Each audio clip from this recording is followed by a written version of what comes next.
И понеделнички, како што ви најавив, пред малку ја бистриме водата, имаме секогаш по традиција, барем додека не ја доживееме премиерата на првата македонска крими серија Бистра вода, ќе имаме актерски понеделници и дружење со дел од актерите кои што учествуваат во оваа веќе долго најавувана и тензијата расте, возбудата расте серија во продукција на Алфа телевизија. Со мене од мојата лева страна со задоволство ова утро ги пречекав Кети и Горан Илич. Добре ни дојдовте во утринската на Алфа. Добре ве најдов. Добре ве најдов. Често да се биде во присуство на еден генерал и мајка му на Дамјан, Вера. Убаво. Драго ми е што и вие како брачен пара не сте единствениот брачен пар и не сте единственото семејство кое зема улога во ова голема актерска екипа која што е навистина задоволство, верувам, да се биде на исто време, на исто место и да се направи една ваква спакувана мистериозна приказна која што вистина ја порасна возбудата во изминативе неколку месеци и публиката и јавноста со големо нетрпение ја очекува премиерата на Бистра вода која што ќе се случи некаде крајот или почетокот на идниот месец, така? Па и ние очекуваме, дури почнавме и ние да стануваме особено нетрпеливи. Најмногу од причина што роднините, пријателите, познаниците многу често не прашуваат кога ќе се случи, а и ние го немаме одговорот. Така што верувам дека со целата публика возбудата колку расте кај нив, расте и кај нас и ние навистина со задоволство ќе го дочекаме денот кога ќе излезе премиерата на серијата и кога таа ќе почне да се случува и кога ќе почне да се емитува на телевизија Алфа.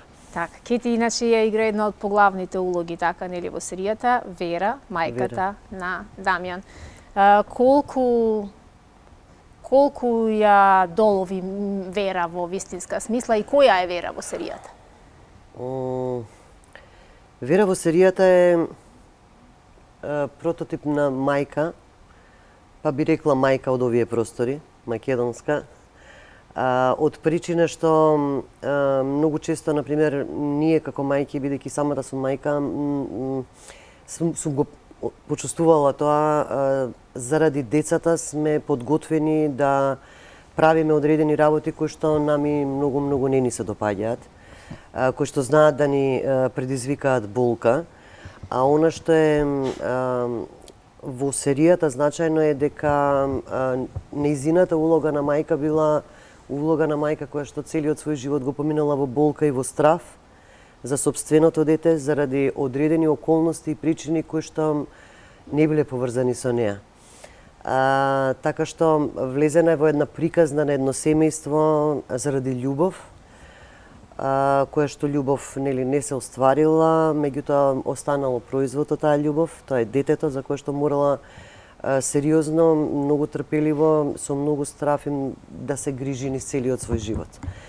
Така што мислам дека таа навидум кога ќе излезе серијата, верувам дека тоа ќе се види, таа навидум делува напати сурова, ладна, како да го отфрла, како да го одбива својот син, но има големи причини за тоа, затоа што неговото неприсуство овде во Македонија всушност значи сигурност за него, а и сигурност за неа дека нејзиното дете ќе биде здраво и живо. Одлично, доста загонетно. Генерале, некаде читав и читам, непрестано читам, ме интересира и кај мене љубопитноста, морам да признаам, расте за оваа серија за која слушав уште во моментот пред да тргнете на терен со снимање, дека екипата на Бистра вода ја крие тајната на тајните. Денес некоја тајна вака од околу ќе откриеме ли на гледачите? Па не знам, мислам, јас сум еден типичен генерал од тоа време, генерал во пензија. Служев војска во ЈНА, баш бев во контакт со генерали, работев како курир во една команда на генерал штаб, да кажеме, така да имав прилика да ги видам луѓето од прва рака, од многу блиску. И навистина тие што поголем чин има во војска, тој е поедноставен човек, по-нормален, да кажем. Бидејќи не е оптеретен од целиот тој притисок што значи војска, што значи командна одговорност и така натаму. Знаат многу тајни. Јас играм генерал во пензија, но не верувам дека постои генерал кој е во пензија. Тие се активни додека дишат. Мислам, тоа е едноставно тоа е позицијата која мора да ја брана до крај. Што се однесува до серијата, јас само во една епизода играм. И мислам таму сум доста застапен во таа епизода, доколку режисерот не види дека може да се скрати, ali не верувам. Мислам, пошто навистина вложив доста во... Тоа е огромен текст за една епизода, да кажем. И навистина беше тешко. вредна, значи. Па во еден ден да се сними толку многу, тоа мислам прв пат ми се случи во живот. Браво, браво. И партнерот ми беше Александар Микиќ. Мислам доста благодарен партнер, со него имам работено уште од одамна. Мислам, тие уште беа студенти со некои негови колеги кога работевме професионална представа. И доста добро соработувавме тој ден.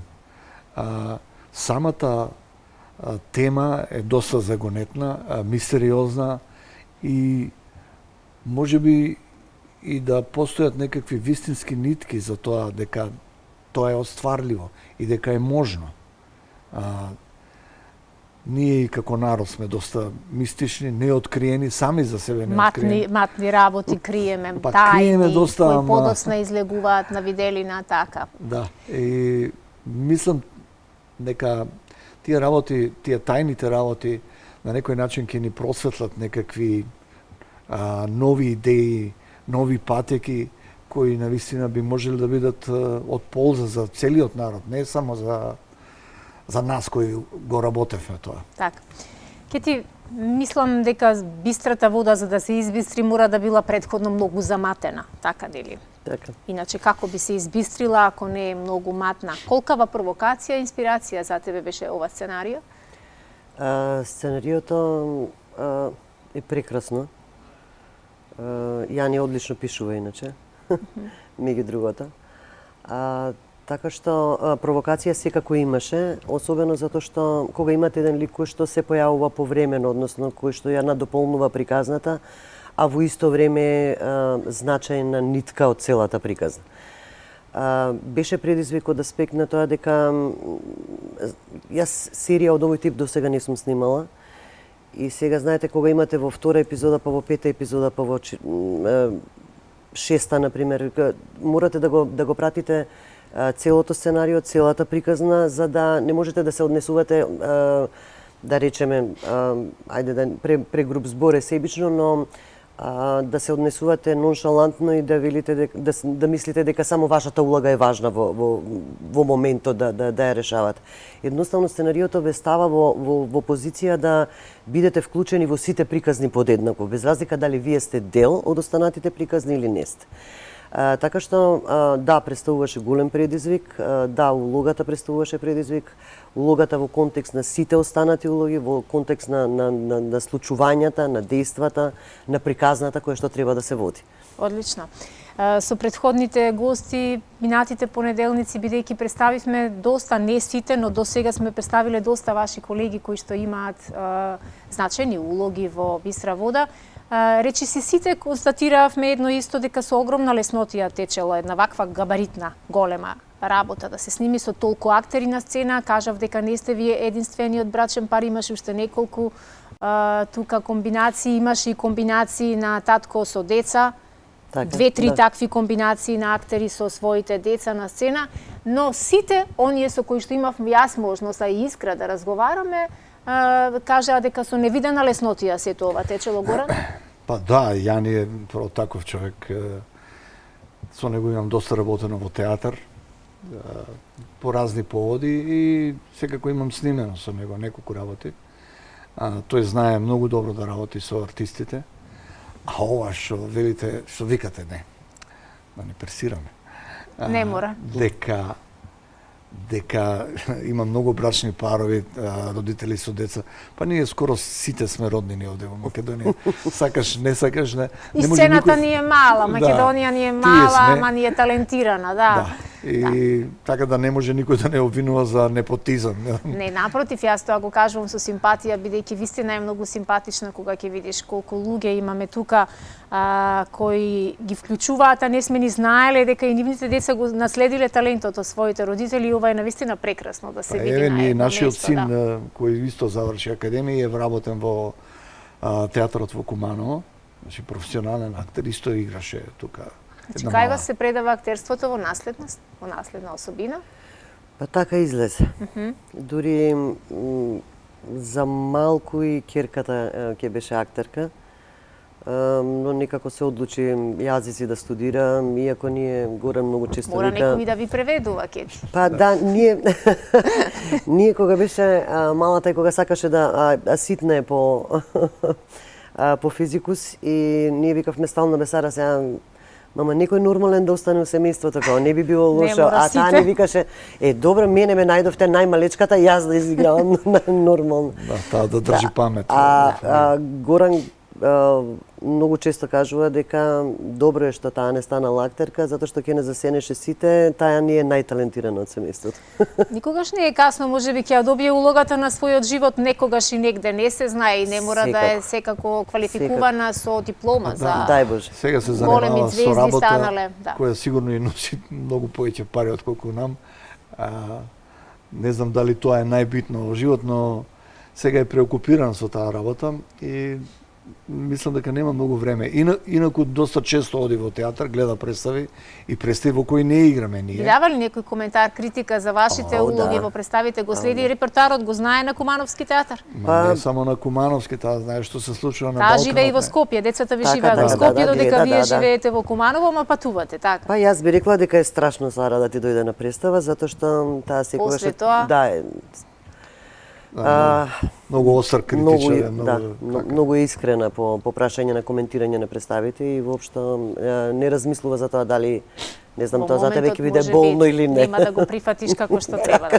Ама има и добра страна. Има и добра не, страна. Не, тоа е добро, тоа е супер. Мислам, јас како актер, например, ние барем така сме се граделе да сакаме да ги слушаме сите критики, без разлика дали се добри или лоши. Без да те фалат цело време и без цело време да ти даваат само комплименти. Ама не е животот не е тоа. препол само со комплименти. Да. Јавноста ве знае многу и од македонските народни приказни, приказките на Алфа телевизија, кои што со посебен пиетет, еве вака, луѓето ги сакаат, ги чекаат, дури ги коментираме. Често пати ние ги коментираме, па и јас како дел од екипата на Алфа телевизија сакам да ги коментирам приказните кои што таму се разработуваат, дел од нашата традиција, менталитет. И колку уживате во оваа работа? Има ли време за се? Горан? Во овој циклус снимивме јас преку 60, околу 60 ваква. Тоа е во околината на Скопско, тука се работа, така? Тоа значи дека сум бил на терен некаде околу 80-90 пати, бидејќи многу од приказните се снима 2 дена. Некој еден ден, некој 2 дена, некој... Мислам, колку имам јас. И со особено задоволство доаѓам, да не кажам, мислам, со радост. Бидејќи тука секогаш и во колку и да зборуваат луѓето дека тоа е ефтина продукција, дека ние тоа го работиме малку на мускули, дека сепак во секоја улога има по нешто, барем по нешто што откриваме, што е нешто ново и се трудиме тоа да го направиме на оригинален начин, за на некој начин да оставиме и печат на таа работа која работиме. Веќе сме влезени во таа работа доста и навистина ми е задоволство да го работам тоа. Браво. Ке ти кажи, ништо има на репертуарот нешто што би вредело еве да дојдеме, да се организираме, да се екипираме и да дојдеме да ве посетиме во Кумановски театар? Театарот, зградата на театарот во Куманово во моментов се реновира. И ние, целиот ансамбл и целата екипа на Театар Куманово е префрлена во просториите на Центарот за култура. Центарот за култура во Куманово во текот на зимскиот период нема грејење. За салата зборувам, каде што ние би играле за сцената. Така што ние сега почесто сме сконцентрирани на да обезбедиме гостување, односно да излеземе од нашиот град и некои од нашите представи што ни се на репертоар да можеме да ги дадеме на некои други сцени, таму каде што е топло се разбира. И во меѓувреме адаптиравме еден простор каде што ќе можеме да правиме проби, каде што некои представи ќе можеме да ги преадаптираме, да ги направиме и да ги играме тука. Така да се надевам, ајде да речеме од втората половина на февруар, дека веќе ќе можеме по-сериозно да размислуваме за репертоар. Заради тоа што сега не по наша вина, едноставно, нели, кога се реновира театар, приликите се тие, тој целосно е ископан внатре, значи нема никакви услови. Се надеваме само дека тој процес на реновирање ќе заврши што побрзо, тоа зависи од пари, се разбира, од Министерството за култура, и ние да се вратиме во театарот, но тоа не значи дека ние нема да работиме, затоа што ние оваа година одбележуваме 75 години од Театар Куманово. Далечната 48 е формиран официјално театарот како професионална куќа. Сиве овие години работел, минувал низ добри и лоши периоди. Сето тоа низ оваа година ние сакаме да го одбележиме, ќе организираме изложба на театарски плакати, представи, новите продукции што ќе ги правиме, репертоарната политика и некои други активности кои што ќе бидат поврзани со она што подразбира достојно одбележување на еден, па мислам дека доста значен период на едно театарско живење во Куманово. Беше театарот и град на културата. Се сеќавам дека доста случувања имаше и чинам дека и заслужува Куманово да си го врати сјајот, а вие да се почувствувате вистински дека публиката не ги заборавила добрите денови на сцената. Имаме ние уште време за разговор, Горан. Ајде да се навратиме на една тема која никогаш не престана кај нас да се отвара и затвара повремено со сите случувања на општествено-политички план. Се проговорува од време на време за вашите колеги кои што влегуваат во политиката, некои остануваат, некои излегуваат од политиката, но едно е итекако јасно дека не е лесно да се биде актер во Македонија и воопшто не е едноставно да се живее со актерска плата во Македонија. Имавте ли некогаш прилики да заминете, се каете ли за тоа и дали повторно да можеш да бираш, Горан, дали повторно би одбрал истава професија? Види, на почетокот на мојата кариера јас работев со многу сериозни режисери и тоа беше многу сериозна работа. Вака дипломирав кај Унковски, а пред тоа бев кај Љубиша Георгиевски и кај Тодорка Кондова една година. Јас студирав инаку 5 години. Во главно моите колеги го завршуваат за 4, јас ради марксизам не одев на тие часови таму и ја повторувам. Марксизам и оно, кај нас беа општо народна одбрана, тие беа критичните предмети, кај нас уметниците.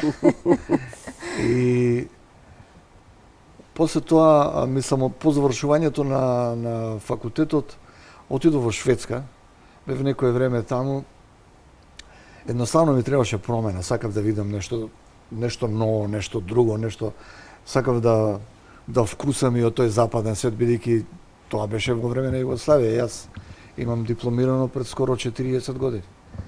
И таму успев дури да дојдам да гледам многу големи значајни представи во Шведска, дури да дојдам до Бергман, да идам на негова представа, на негови проби. И сето тоа беше некако магично, мистично за мене. Значи, можев со светската филмска и театарска елита да видам многу близко, да зборувам со нив, да комуницирам. И еден ден ме фати криза, гледајќи представа, прекрасна представа, реков, па јас никогаш не може да застанам со овие артисти од Шведска, бидејќи јазикот секогаш ќе е бариера, секогаш ќе има некој што ќе ти каже ти не си од тука, иако јас многу брзо совладам јазици, ама тоа не е сценски јазик. Сценскиот јазик е нашето оружје. Апсолутно. И посакав да играм. И реков, не, се враќам во Македонија. Се вратив во Македонија, иако таму едно време почнав многу да заработувам. И тоа беше така, ама тоа не ми беше значајно во тој период. И дојдов тука, иако имав понуди да работам и во други театри, јас обстанав во Кумановски театар. Одбра да ја сретнеш Кети? Па да, ама Кети веќе беше одбрана. Не, чекав да порасне. Аха. Морав да пораснам. Веќе играв таму, играв доста големи значајни улоги, одиграв исто со значајни режисери и реков зошто да напуштам ваков театар. Иако дојдоа награди, па потоа дојдоа некакви понуди да се преселам во Скопје, ова мене ми беше сеедно тоа дали стои во Скопје или во Кумано. Ако гледаш од Ајфелова кула, да кажеме, како еден културен центар на Европа, да кажеме, ајде, условно, и ако погледнеш навака на Балкан, сеедно е Да. во кое вирче ќе си дали во Куманово, Скопје, па не знам, и овие други бе. И навистина беше добро. Навистина правевме големи, значајни представи, бидејќи тогаш се потрудивме да вклучиме некои битни режисери од тука, од Љубиша Георгиевски, не знам, Сашо Милинковски работеше секоја година кај нас. Коле, сите тие кои беа нешто кои значеа тогаш во Македонија. И доста често патувавме, Бранко Брезовец беше еден од тие големи режисери кои работеше. Патувавме во странство. И на големи, на огромни фестивали, значи 2 пати сум бил во Јужна Америка со представи, овде во Европа, не знам каде, во која држава немаме играно. Бевме доста мобилни, мала екипа, се снаоѓавме со средства, најчесто со лични средства, бидејќи тоа се големи, на големи фестивали ти плаќаат едноставно се, не мора да кукаш тука пред вратите на Министерството за култура, да молиш. И тоа ни даде едни крилја, знаете, кои ќе се вратите од светски фестивал овде, сеено е некој таму што ќе каже, не знам, дали тоа вреди или не, а ти си добил значајни критики некаде на светски фестивали каде што учествуваат најголемите светски имиња. Значи, се во конкуренција со тие имиња. И така да тоа долго време не држеше во Куманово. Кети кога дојде исто беше со таа идеја дека тука треба да се остане, да работиме. Но така некако тоа почна да фаќа некоја ерозија, евазија, почна овие од Министерството се помалку да ни даваат средства во Куманово. Не знам, тоа пак се должи на некакви си, мене ми се чини, на некакви си политички одлуки, а не на естетски. За жал, политиката навлезе толку многу длабоко во порите на секоја клетка во културата, во уметноста, на секаде што не би коментирала, бидејќи тоа е вистина поразителен факт. Од осамостојувањето на Македонија имам чувство дека се помалку и помалку се вложува во културата. Не е тоа ми се чини само моје чувство, меѓутоа тоа е веќе генерална слика. Како културата да е последното нешто кое што е значајно за оваа држава, а јас мислам токму обратно, дека е најосновното нешто. Да. Сметам дека токму затоа голем дел од нашите колеги, уметниците, чувствувајќи го тоа, како државата едноставно се помалку сака да вложува во нас, мислам дека тоа беше голем дел од причините, кај голем дел од уметниците кои што влегоа во политички води, сметајќи дека ако нас не заборават, дајте ве, ние сме тука, ќе сме им пред очи на политичарите, нешто ќе можеме на некоја маса каде што ќе се носат одлуки, ќе бидеме присутни, пе ќе кажеме дека и вложување, не знам, повеќе пари за некоја театарска представа или за било кој културен настан се од големо значење и ќе сме тука директно вклучени, ќе можеме да влијаеме. Токму затоа, меѓутоа, од друга страна пак гледам дека тоа пак носи големи разочарувања. Кај нашите колеги, заради тоа што таа борба, и кај нас, и кај нас секако, затоа што таа борба некако не излегува по нашите модели како тоа би требало да биде. И токму затоа сега сакав да се надоврзам на цела оваа приказна во однос на политичката вклученост на дел од колегите. Во почетокот јас малку бев лута, не сакав кога моите колеги беа вклучени во целата таа приказна. Стално велев, ама зошто, заре потребно сето ова? Меѓутоа со годините сваќаш дека да, навистина било потребно. Имало поента. Сега само најверојатно, еве, можеби сме во фаза кога сето тоа треба да го сумираме и да видиме што тоа ни донело.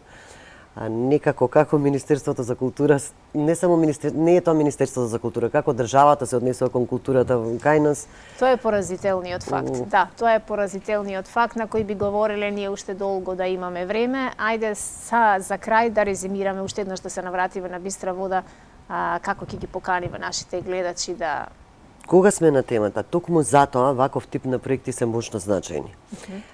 Ваквиот тип на проекти покажува дека да, од една страна што не е добро, дека културата во Македонија и уметноста обстајуваат благодарение на ентузијазмот на поединци, и тоа не треба да биде така, тоа не треба да биде правило во оваа држава. Меѓутоа, од друга страна сме благодарни што постои тој ентузијазам на тие поединци.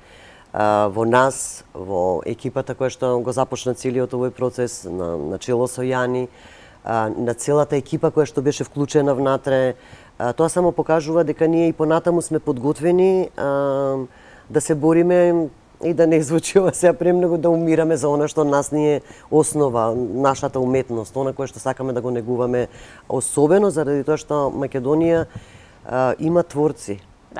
Има креативци, има луѓе кои што знаат, умеат и можат. Така. И секоја чест и посакувам добро да помине се со серијата со Бистра вода и се разбира да следат и продолженија. Така е. Генерале, последниот збор го давам вас. Последниот збор, ние сепак генералите, нели, работиме до крај, мислам, на својот живот, јас тоа го реков, и тие на некој начин се коректив и тоа знаење што е некаде позади, што не се гледа на прв поглед. Да поентирам, многу ми е тешко да поентирам затоа што тоа е отворена една приказна. Најверојатно публиката ќе биде задоволна заради тоа што ова тема и овој начин на наше изразување е навистина, мислам, понов, и дека на некој начин ќе можеме да импарираме на овие странски серии кои ги има во изодусот во Македонија. Так. Загонетнавме многу и верувам дека публиката со големо нетрпение и љубопитност уште повеќе од понеделник во понеделник ги очекува сите овие нови информации поврзани со Бистрата вода. Ви благодарам многу што ова утро бевте наши гости, ни го разубавевте овој утрински понеделник, студен